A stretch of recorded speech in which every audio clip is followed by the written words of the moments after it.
यीशु दिख रहे हैं मुझे, नहीं, उसने पहले एक वचन मांगा यीशु से.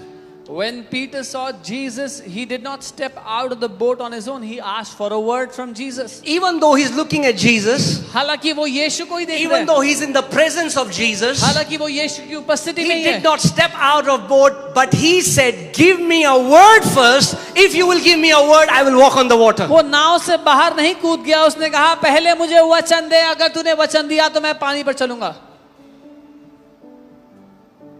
क्योंकि अगर परमेश्वर ने वचन दे दिया, Because if the Lord gave you His word, it is as it can make you walk on the water. वो आपको पानी पर चलवा सकता है.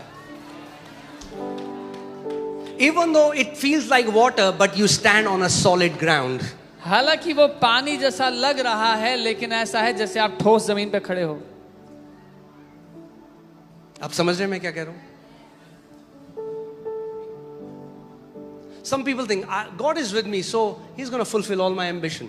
कुछ लोग कह रहे हैं प्रभु मेरे साथ है तो मेरी सारी महत्वाकांक्षाओं को वो पूरा करेगा. No, नहीं, He's your father. वो आपका पिता है, He's not your manager. वो आपका मैनेजर नहीं है.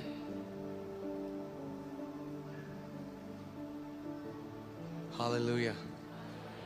Look at this. So He said, "Come." उसने कहा क्या वचन दिया यीशु ने? What word did Jesus give? Come, आजा. come. उसने कहा आ. कई लोगों को चाहिए कि भविष्यवाणियां बिल्कुल तड़का मार के मिले तब होगा कुछ.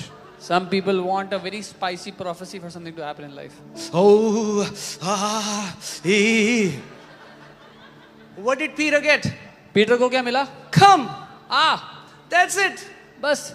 And the moment he had come, जैसे ही उसने सुना आ, and now he's walking on the water. उसने कदम बढ़ाए, नाव से बाहर अब पानी Think पे about चल रहा this. है. If सोचो, you're reading the word, अगर आप वचन पढ़ रहे हो, you get one word, आपको एक वचन मिल गया and God speaks to you through that word. और परमेश्वर ने आपसे बात कर ली इसके You द्वारा, can walk on the water.